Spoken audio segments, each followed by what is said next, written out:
Welcome into the Hard Count, the people show for every single thing that you know and that you love about college football. It happens here on a daily basis. The show that promises to respect and honor tradition.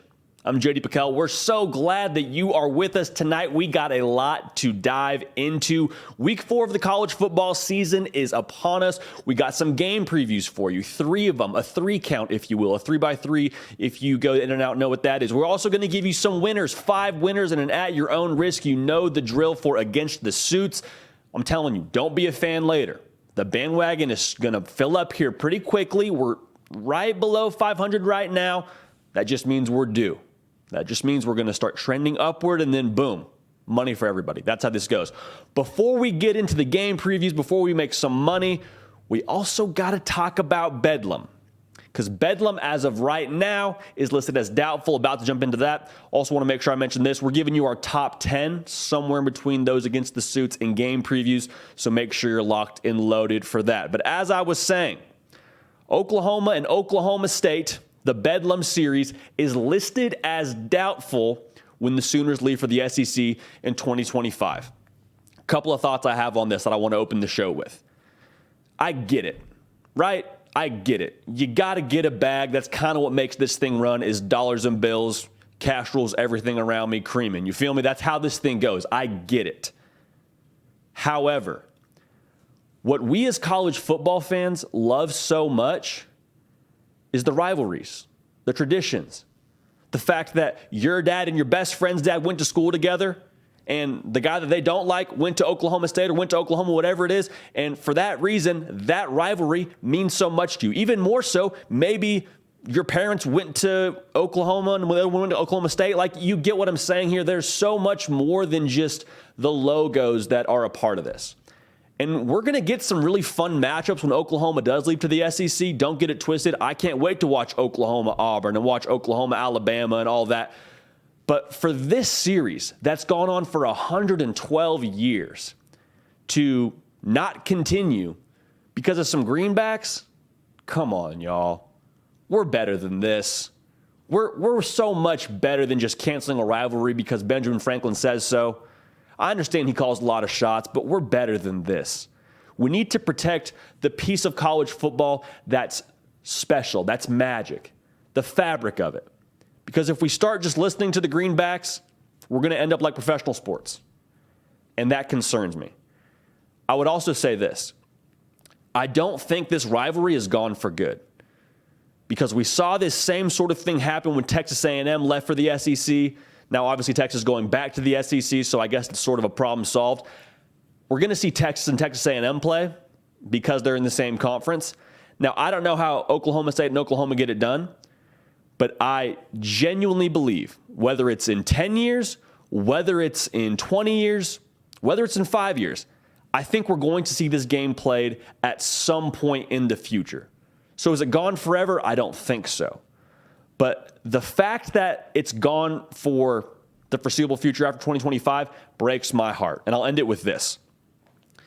The people making these decisions are the MBA types. They are the people that went to law school, that wear a suit and tie every day to work. They're not the people that are out there for 4 hours before the game tailgating.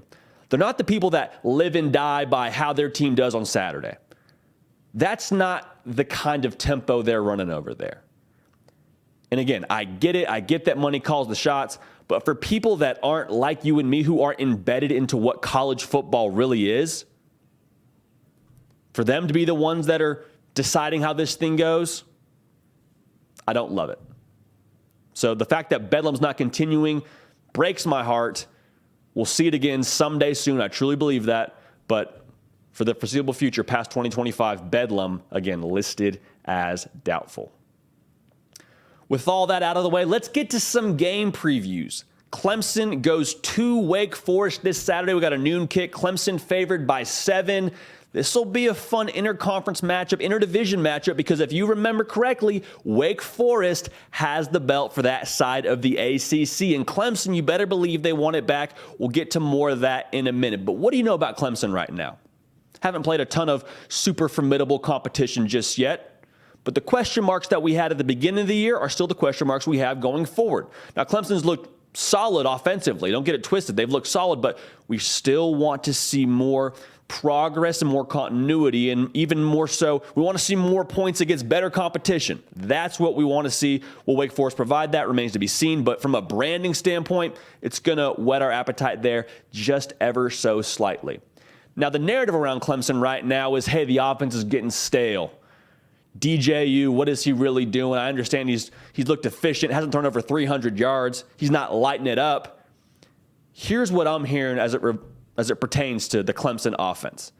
Clemson, through these first few games, has tried to do two things. The first of which is build confidence around their passing game. So not show too much, which is the second thing, but they're trying to sort of get into a rhythm, get DJ Uiagalelei, it's a tongue twister, get him comfortable, allow him to sort of find his rhythm. And then, like I mentioned, that second piece is not show too much. So if it feels like Clemson isn't taking the governor off this thing, it's because they're not. Clemson has a lot more cards they're yet to show. Can you really blame them that they're not showing their cards against Furman? I don't. I don't think you should either. So that remains to be seen. But how much do we see from this Clemson offense against Wake Forest? Because like we talked about, they have the belt. They want to get it back. They're trying to take that thing back. Are they able to open it up offensively? And how much do they go full tilt offensively, I think remains to be seen. Will Shipley has been very quietly cooking. The running back for Clemson has been leading the charge. I'm just fascinated to see the balance that they approach this game with. Even more so, what are they forced to do offensively? Because I think some of that pertains to what Wake Forest does. If Wake Forest scores points, can Clemson answer? The big thing, though, is the Clemson defense. And we'll get to more of this in a minute when we talk about what Wake Forest does offensively. But I think the Clemson front seven, for good reason, is the storyline in this game. Because what do you know about Wake Forest? You probably have visions of that slow RPO. And it's not the normal RPO that you see where they're putting it in the running back's belly, take it out real quick, throw the slant. That's not how they get down. They do the slow mesh, almost to the point where they're at the line of scrimmage. And then at the last second, Sam Hartman gets out of there and throws the ball to whoever it is. As it pertains to Wake Forest, they make no apologies about who they're going to be. They're 93rd in the country in terms of percentage of the time they're running the football, meaning we could take it or leave it. We don't really want to run the football. Maybe they do want to run the football, but they haven't tried to run the football lately, at least. Sam Hartman is back in the saddle. Good to see him healthy and playing football again. When he's on, he's one of the best in the country. One of the most elite arms in the entire USA. So here's the hinge points for me when it comes to this game. Obviously, we kind of know the makeup of Clemson, kind of know the makeup of Wake Forest. Neither program has really played against elite ACC competition.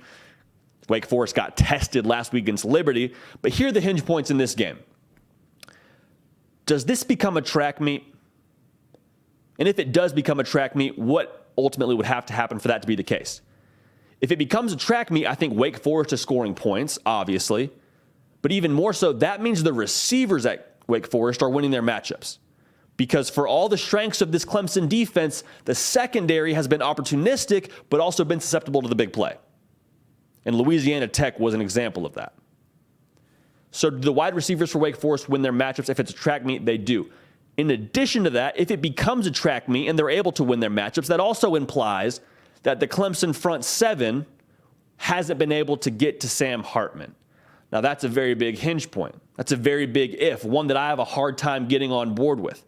Because going back to that slow RPO, if you want to mesh all the way into the line of scrimmage, well, there's a whole bunch of freak shows on that Clemson line of scrimmage that are ready to eat Sam Hartman up, all right? So those are two very big hinge points. But if Wake Forest does score points, then that means Clemson's got to find a way to answer. And I think we learn a lot about Clemson if that does become the case. Ultimately, when it comes to this kind of game, I think that Clemson's able to just dictate their tempo. I think Clemson's going to take their time, hand the ball to Will Shipley. They feel good about what they have on the line of scrimmage. They're not going to be in a hurry. Sam Hartman, my guy, you got to watch a fair amount of this game. Because they're going to force Wake Forest to be essentially perfect offensively with what they're going to do possession-wise. I truly believe that. I think it will be one of those things where Wake Forest doesn't see the ball a whole lot. Clemson takes their time, And I also think we start to see the pass game click a little bit for Clemson.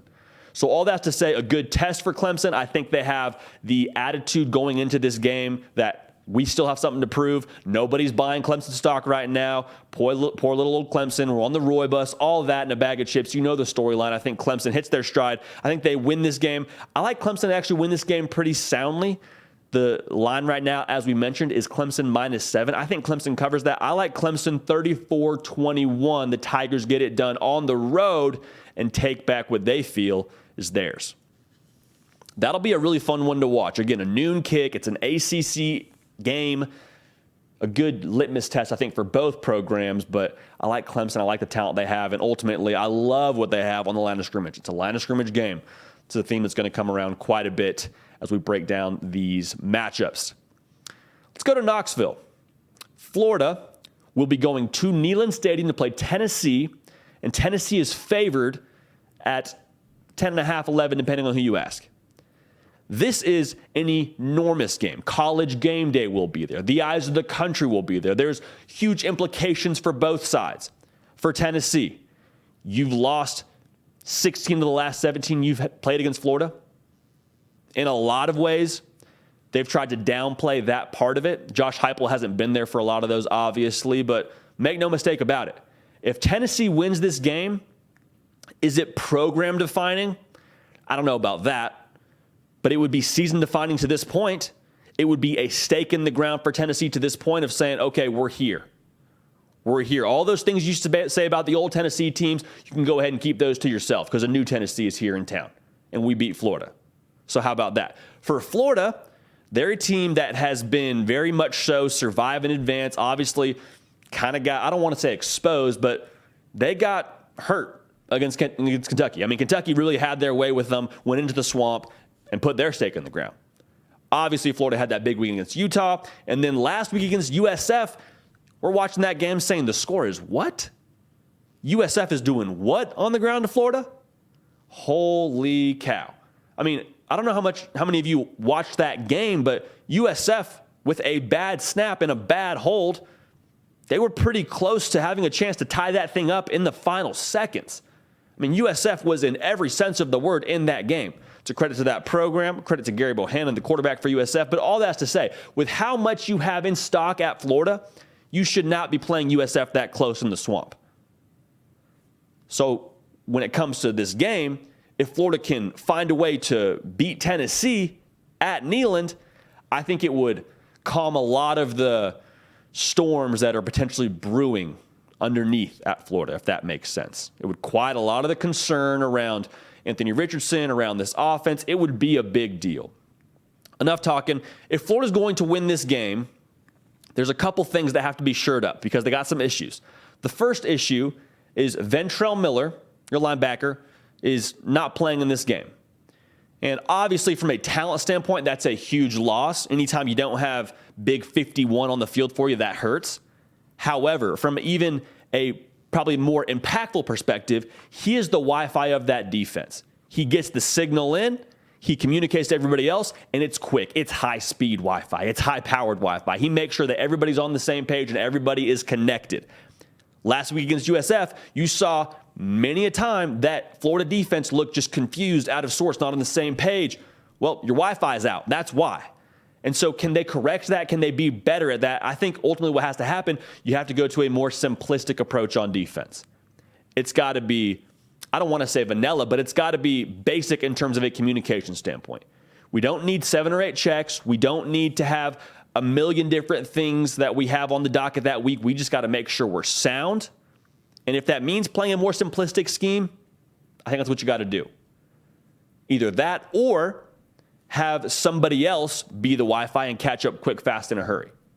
On top of that, defensive depth is going to be a huge thing to watch in this game, especially with how fast Tennessee goes. They run a lot of plays. Third down, early third downs, will be crucial in drives for Florida because this defensive line, they're solid in that first group. However, as the game wears on, as they play more snaps, they're big boys. They get tired. The second unit isn't quite as strong as the first unit. That's why they're the second unit. But there's a bit of a drop-off there. And so for Tennessee, You want to sustain drives and be able to wear those boys out. But for Florida, getting off the field on third down early in the drive, not having new set of downs, then we get off the field.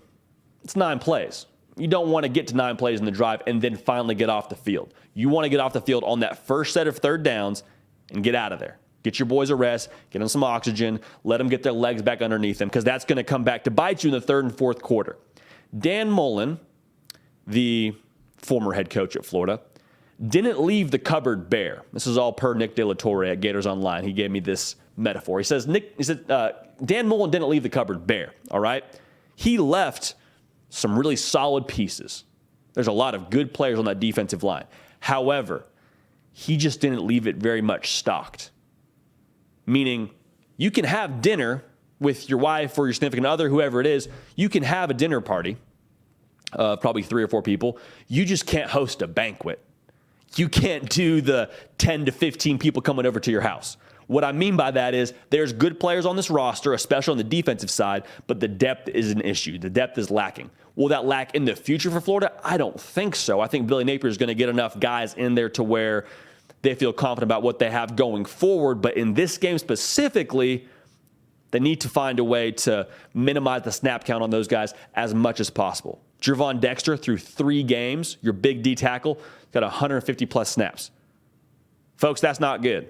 That doesn't bode well for stamina and consistency and ultimately just being able to get off the field. It's important to watch for. For me, this is probably the most important point in this game because a lot has been made of AR since the Utah game. Obviously put on a show in that game, really just announced himself to the nation. Since then, he struggled. Thrown interceptions. Hasn't been the same guy on the ground. And the narrative I'm hearing around Gainesville, and really what they're saying at press conferences even, is, hey, we don't have Jack Miller. It's a pretty big drop to our next quarterback. We need AR healthy. When AR's healthy, when AR's playing, we're in good shape. We give ourselves a chance. If AR gets hurt, and it sounds like he might be just a little bit dinged up, if he's hurt and he can't go, we're in trouble. And so it's crucial for us that we keep him healthy. Well, how do you keep him healthy? He doesn't run as much. And a player like Anthony Richardson, to not play to his strength of running the football, I think limits you substantially on offense. Here's what I'll say. You don't try and put a saddle on a wild horse. You let him run. And for AR, I think he needs to feel complete freedom to, hey, if the play breaks down, be safe, be careful. Don't go trying to run over linebackers, but also don't play hesitant, don't play scared. If you see a lane and you feel like you can get that first down or whatever it is, go, take off, do what you do. You don't ask Steph Curry to not shoot threes. You don't say, hey, Steph, only drive the lane, bro. For AR, same thing. You don't ask him to just sit back there and be a pocket passer. He can do that, I believe. He hasn't really put it on tape just yet. I think he's got enough arm talent to do it. I think it's under the hood. But I promise you, he will be a better passer if he's able to get the run game going. Because when that run game gets going for him, I think, 1, he feels more in rhythm, and then 2, the defense has to respect it. Those linebackers, that spy is going to start to creep up a little bit more, going to get a little more trigger happy on trying to stop him from running the football. What happens? Guys get open downfield. So for AR, let that man cook. Take the governor off. Let him do what he does. Let him be special. Because if he can be special, that's how Florida has a chance in this game. That's what would allow them to be competitive in this game. Now looking to Tennessee, we set the stage already. This is the one for them. This is the program defining to this point, at least. This is season defining. This would be a very big deal. They've tried to downplay it. I assure you it is a big deal in Knoxville. You got Florida coming to town. You kind of got the juice, kind of got the swag about yourself. This is supposed to be the year. However, there are some health concerns around Tennessee. Cedric Tillman, reading message boards, which take that as reliable as you would like to take it. He's listed day to day. I would be surprised if he played, personally. So that is your number 1 receiver that you could potentially be without. Again, it's not confirmed. That's my feel on it. So whole lot of production. Hendon Hooker's safety blanket, not playing in this game, likely, in my opinion. Let's assume you don't have him. So if you don't have Cedric Tillman, got to have another wide receiver to step up. We talked about it in the preseason. Can somebody else be that counter to him? Well, you're not the counter now. You're the main guy. You look to Jalen Hyatt, look to Brew McCoy. Those two cats need to step up in a big way in this game to keep with our health concerns. Dylan Sampson, Jabari Small, both are a little bit dinged up, to say the least.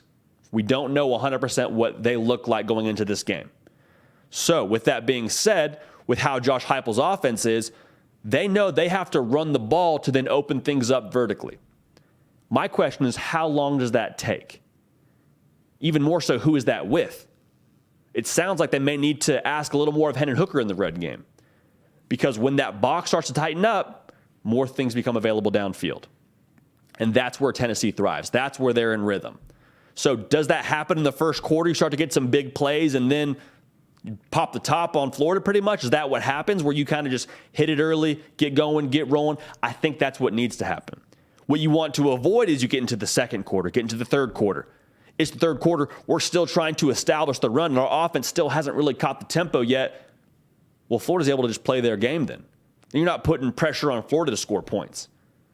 The way that this game gets out of hand is Neyland Stadium, the powder keg that it is, gets ignited by a quick Tennessee start. If Tennessee can get a few big plays in early, if Tennessee can get up 10 points, 14 points, kind of that sweet spot, well, then Florida, a team that struggled offensively, they start to press. Start to ask a lot more of AR than I think you really want to. They start to press. Pressing leads to mistakes. At that point, things could get real out of hand in Knoxville. Things could get riled up quick, fast, in a hurry. The checkerboard stadium's going on. You got the power tee, all that. That would cater to a quick start, and a quick start could cater to that thing getting crazy. So I'm excited to watch that, because defensively, you're going to ask Anthony Richardson to beat you throwing the football. That's what you're trying to do. You're trying to make him a passer and just keep it all in front of you. You do not want him to go crazy Utah mode like he did. Keep it all in front of you. The hinge point for that is you then need your corners to win their matchups. Because if receivers are running wide open downfield, then we got issues in itself. We'll see what happens there, but that's something to keep an eye on, kind of food for thought. When it comes to our prediction for this game, I think Tennessee has waited a long time for a game like this. Again, in Neyland, Knoxville will be bumping Hendon Hooker. This is the game for him, in my opinion, where he makes a statement and gets even more national attention that I think he is due. I think they are able to do enough early in the run game to hit some big plays in the pass game deep. I think you see a big game from Brew McCoy. I think this is Brew McCoy's coming out party, and they get fired up in Knoxville. So we like Tennessee to win this game. I like them to win this game and cover the spread by just a little bit, okay? So we're going to take them 36-24. Tennessee wins that game in Knoxville. The party is rolling. And the party rolls here, too. There's sort of a party rolling theme going on in Knoxville and here on this show, so it works out great that way. But that would be huge for Tennessee. Again, is it program defining overall? There's a lot of ball left to be played. There's some other games on their schedule they'd like to win. To this point, though, I think it would boost Josh Heupel's approval rate even more than it already is, which is saying something. One more game we got to talk about. Arkansas and Texas A&M set to tee it up in Jerry World. Texas A&M is a 2.5-point favorite. That surprised me a little bit. Don't know if it surprised you. Arkansas struggled with Missouri State last week. Did not have an impressive showing. Texas A&M, huge bounce-back game. They're back against the wall, gut check season after losing to App State. Play Miami at home. Big win. With Max Johnson at quarterback, mind you. A very big variable to keep an eye on. For Arkansas, if they're going to win this game, they need to figure it out in the secondary, because they allowed 357 yards passing to Missouri State. They needed some extra magic late in that game to beat that team, because Missouri State had them on the ropes, gave them all they could handle. And it wasn't like the offense wasn't clicking. The offense has been rolling for a minute here at Arkansas. They're averaging over 250 yards a game on the ground. just on the ground, not as an offense, on the ground. So with what Texas A&M doesn't have in the run game, defensively at least, I think that's going to favor Arkansas a whole lot. If you just go back trading body blows for body blows, you could have issues. What I mean by that is the secondary can't allow for the big play to happen. You can't allow 300-plus yards from Texas A&M throwing the ball. Otherwise, all that run game is sort of for naught. You can have a 10-play drive where you get in the end zone and you run it 8 times of that 10 plays, but if they're hitting it from a 2-play quick strike offense, you got issues. Now, that's also asking a lot of Texas A&M because Texas A&M has shown they've had issues in the past game. Now, obviously, Max Johnson only has really one game of sample size, threw for about 140 yards last week, not lighting the world on fire, but you and I both saw it. Doesn't show up in the stat sheet, but Max Johnson driving this offense for Texas A&M looks so much more competent. They have so much more direction, looks so much more in control. I liken it to driving in a residential. They don't need him to go 80 miles an hour, making sharp left turns, doing donuts. What they do need to do is be able to have direction, go a steady speed, have a steady pace, stop at stop signs, and not turn the ball over. That's effectively what needs to happen for Texas A&M. You're saying no, duh. It's been more than they've been able to get in a recent sample size from Haynes King, but it looked good with Max Johnson. My question for Max Johnson and Texas A&M is, can they push the pedal down just a little bit more on that offense? Can they get just a little bit more out of him? Because they have some playmakers, right? We talk about it all the time. It feels like just the same song, 4th or 5th verse with Texas A&M. Aniyah Smith, Evan Stewart. I don't know if he's back or not yet this week, but Evan Stewart, a guy that could have a big impact. They got a lot of playmakers on this team. Them being able to put the pedal down a little bit more on offense is very much predicated on what you can do on the offensive line. Because if they can't give Max Johnson time, it doesn't matter. It doesn't matter if you have the best receiver on the outside. You give Jerry Rice and Terrell Owens. It doesn't matter because you have a second and a half to throw the football. Okay? So the offensive line is going to be the hinge point for this game in my eyes for Texas A&M. If they can be improved there or scheme it up better there to where the ball's out of Max Johnson's hands quick and they get what they like from a pre-snap perspective, that could be crucial for this team.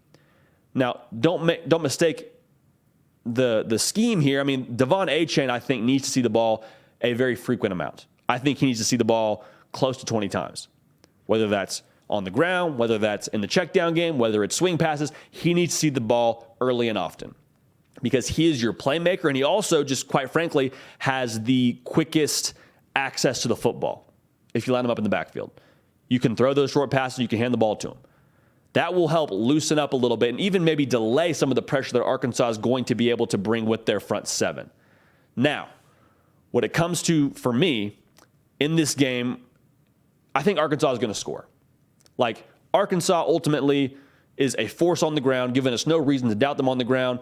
A&M have looked solid in terms of points allowed, but they have given up over 175 yards in each of their last 2 games against the ground. They gave up 27 first downs against Miami. Now, maybe you're saying, hey, that's great. Bend, don't break. Only gave up 9 points. That's not going to be the case with Arkansas. Arkansas will make you pay in the red zone. Arkansas is a polished enough team, an experienced enough team, a physical enough team to where if you don't stop the run against them, they're going to force the issue. They are not going to take their foot off the gas. So what you think about this game when it comes to a prediction is largely predicated on what you believe about the Texas A&M offense. And to be fair, there's a whole lot we don't know right now.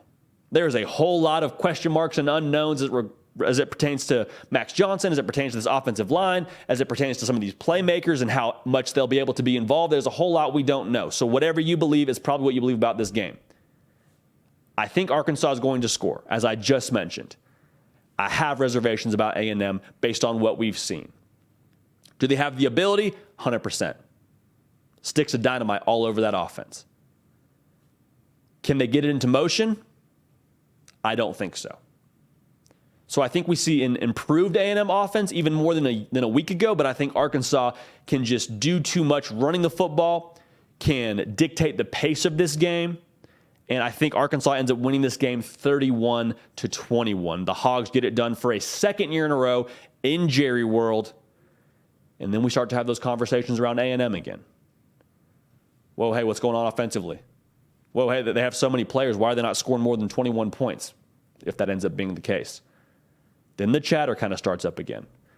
And yet again for A&M, you have to go back to the drawing board, reassess a lot about your program, whether it's on the defensive side or the offensive side, and that's where the chatter kind of starts. For Arkansas to win this game, I think it shows, okay, we bounced back from what we didn't do well a week ago. If they win this game, I think you see the defense come to play, at least the secondary, be a little bit more formidable. So a lot to watch here with both these programs, but excited to see how they show up. Again, we have Arkansas beating Texas A&M by 10 in Jerry World. So obviously we like Arkansas to cover that 2.5 as it's plus 2.5. We like them winning outright. We're going to move on to a new segment we haven't done yet on this show, but I feel like it's appropriate for where we are right now in the college football season. Everybody's got a list, right? You got the coaches poll, you got the AP poll. Everybody has their own idea of what the college football hierarchy is. Well, we said, okay, we have a camera, we have a mic, we have the best producer in the game in Nick Brake. Let's give them our list. So here's our top 10. We're going to go from 10, work our way up to 1 in terms of the college football landscape, our college football rankings, if you will, our top 10. Without further ado, at number 10, we got Penn State. And Penn State sent a message to the entire country last week as they went into Jordan-Hare and put the hurt on Auburn. They may have effectively put the writing on the wall for Brian Harsin. It's unfortunate, but with this formula that Penn State's been playing with, the last 2 weeks at least, Nick Singleton, Katron Allen, a lethal 1-2 punch, makes Sean Clifford's job a whole lot easier. This defense is unbelievable, at least what they put up against Auburn. Abdul Carter is a guy that Charles Power, director of scouting here at On3, was a lot higher on than the rest of the industry. So Charles Power saw him from the beginning and knocked this one out of the park, as Abdul Carter is a guy that you're going to have to talk about for a long time in this sport when it comes to postseason accolades and the linebacker power rankings. All that's to say, physical brand of football, play fast, play tough. We like Penn State at number 10. At number 9, we like Kentucky. Really impressive against Florida. They play NIU this week, and then they go to Ole Miss. I think we learned more about that program when they play at Ole Miss. Obviously been impressed with them to this point in the season. Will Levis, a guy that a lot of people like in the draft world. I like what Kentucky's made of. They're good for number 9 for us right now. Now, a team that we were just talking about, Arkansas, comes in at number 8 for us. Survived a scare against Missouri State. I think good teams have the ability to win ugly. Now, the ugly part and the unfortunate part for Arkansas is the back end of this defense gives us some trust issues, if you will. Allowed 350-plus yards passing last week. That makes me nervous. Makes me very nervous. They play A&M this week. You know how we feel about that game. But if A&M can exploit the explosive play, oh boy, maybe having another conversation this time next week about Arkansas. Sam Pittman is one of the most endearing coaches in all of college football. We love Sam Pittman, pit boss on this program. KJ Jefferson does a great job running that system at Arkansas. They play tough. They'll be in every single game that they want to be in. Because of that, Arkansas comes in at number 8. At number 7, we got USC. And the Trojans are still a bit of a mystery to us because they haven't really been tested too much within the Pac-12 conference. No knock on USC, just kind of the nature of the beast. They make me concerned with what they have in that front 7. Now, the defense has been really opportunistic, forced a ton of turnovers. They consistently win the turnover battle. But what happens when they have to play a really physical team that sort of takes the offense off the field? I don't know if they stop the offense, but at least make the offense watch the majority of the game. What happens then? Can USC play that kind of football?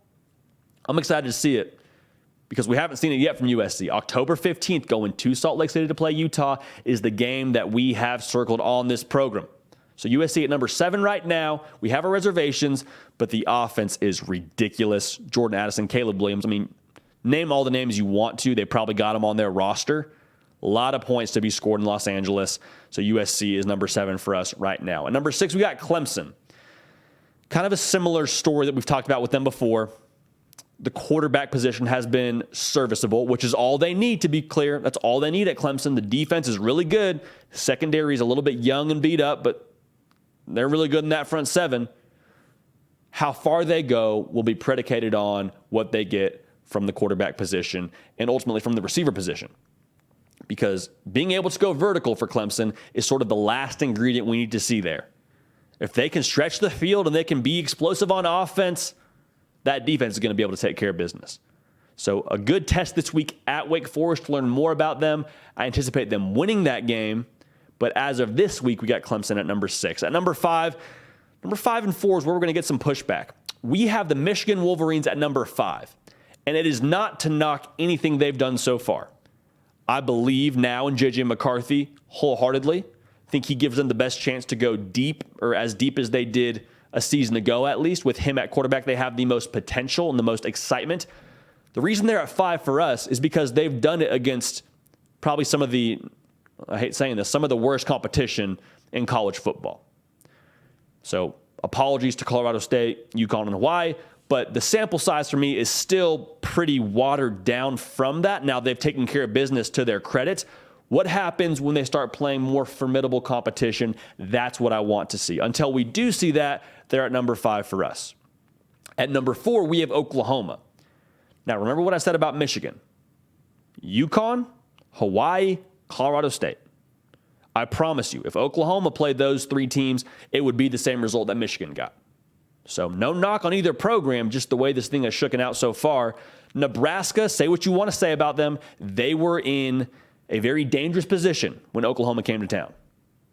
They had just fired their head coach, and they were in a spot where they had nothing to lose. And they could have been a very irritating pain in the side for Oklahoma that day. What did Oklahoma do? Came in, took care of business, got out of there with the W. Very definitive, very businesslike, and no flinch in the Sooners. So are we overly impressed by them beating Nebraska? No. By the way they did it, I think that says something about this Sooner team. At the end of the day, Nebraska, for my money at least, is a better win than some of the wins that Michigan has. So we like Oklahoma. We like the way they did it. They're at number 4 on our top 10. At number 3, we got the Alabama Crimson Tide. They faltered a little bit against Texas. A win is a win. Went into Austin and got it done. Took care of business against ULM. Bryce Young threw 2 picks. We're being nitpicky. It's early. This will all get settled out as the season wears on. They're at number 3 for us. 1 through 3, you really are just sort of trying to find blemishes here on this schedule for these teams. I mean, there's no real weakness from Alabama unless you want to point at the secondary and what happened in Austin. Maybe I would buy that. Is that a huge concern for us over here? Not just yet. I'm not going to beat a dead horse. Alabama's at number 3 in the country. Obviously control their own destiny. If they run the table like I think a lot of us expect them to, they'll play in Atlanta and they'll probably play the Georgia Bulldogs. Number 2, we got Ohio State. I have them ahead of Alabama because of game 1. And Notre Dame has been what Notre Dame is. In that game, they were a highly ranked team. And we saw Ohio State win without Jackson Smith and Jigba and without scoring 40, 50 points. We saw Ohio State win ugly. I know it was at home, and I know it was against Notre Dame, and that win doesn't have as much shine as it used to at that point in the year at least, but I was still impressed by that. I think that still told us a lot about Ohio State. Notre Dame, don't get it twisted, played their best game of the season in that game. I mean, it is what it is, folks. Notre Dame came in there, gave them all they could handle. Ohio State got it done, and they've been churning along ever since. 77 points against Toledo. That's hard to do even in NCAA 14. For those of you that are fans of the NCAA video game, we're back very soon. Nonetheless, we got Ohio State at number 2 on our countdown, or our count up, I guess it would be, in our top 10. At number 1, we got the Georgia Bulldogs. To quote Conor McGregor, the heavyweight champs do what they want. They've done whatever they wanted. I still have visions of what they did in Atlanta to Oregon because it was so traumatizing for me to watch. I didn't have a dog in the fight, no pun intended. But Georgia has been in control in command. Stetson Bennett looks improved, which is saying something for how long he's been at Georgia. The offense is a little bit more of a throw it around the yard kind of flavor. Could be dangerous for the rest of the country if they continue to fire on all cylinders like I think we expect them to. The defense has been ferocious, to put it lightly. I don't see any weaknesses within this team just yet. Excited to see them play some other games down the road as the season wears on. And if they do have to go to their curveball, if they don't have their fastball that day, I'm excited to see that. Do we see that until Atlanta? I don't know. But Georgia, for us, is the best team in the country as of today. So to recap, we got Penn State at 10, Kentucky at 9, Arkansas at 8, USC at 7. We got Clemson at 6, Michigan at 5. Don't be upset. We got Oklahoma at 4, Bama at 3, Ohio State at 2, and the Georgia Bulldogs are number 1 for us this week in our top 10. Now, that could always change, obviously. The beautiful thing about college football is it changes every single week. Rent is always due on Saturday. You got to pay it. Otherwise, bad things happen. Let's go to a 12-team playoff here very soon. Then rent's due every couple of weeks. And if you lose a game or two, it doesn't matter. I think you know where I fall in the playoff, but we're not going to do that right now. That's probably for another time. So we're going to wrap this thing up with our gambling segment, Against the Suits. If you're new to the program, I'll keep it very brief.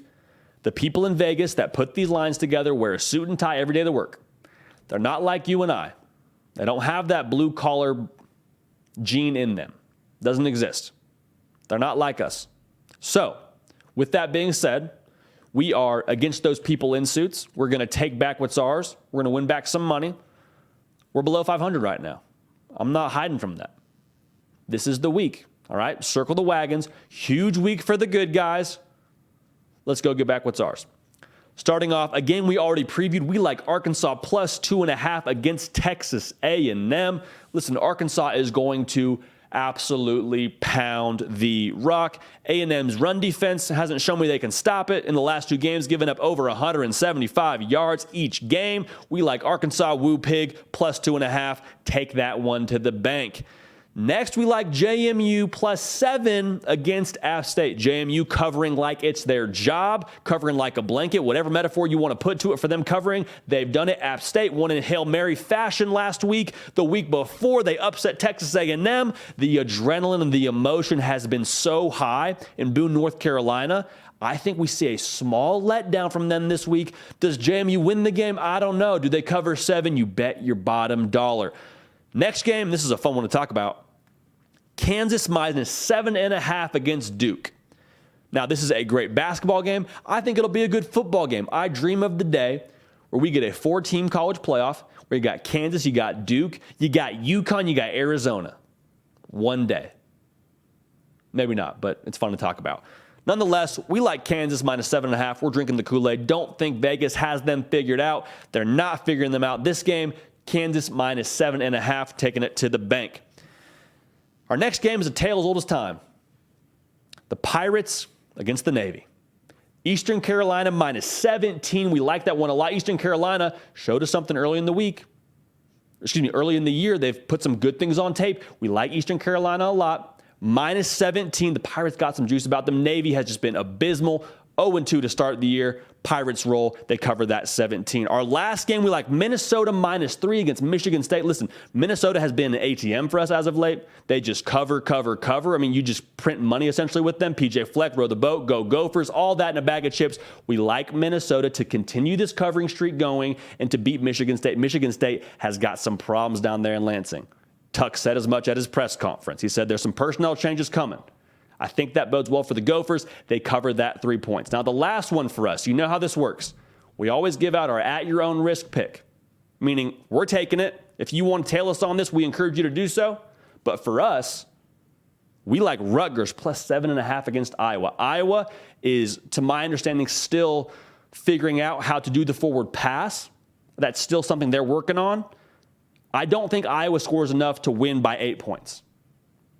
You can fade us, you can follow us, but we take Rutgers plus 7.5. That's our at-your-own-risk pick for the week. So to recap, our Against the Suits lineup is Arkansas plus 2.5 against A&M, JMU plus 7 against App State, Kansas minus 7.5 against Duke. It's not a basketball game, but we still like it. ECU minus 17 against Navy, Minnesota rowing the boat minus 3 against Michigan State, and Rutgers plus 7.5 against Iowa.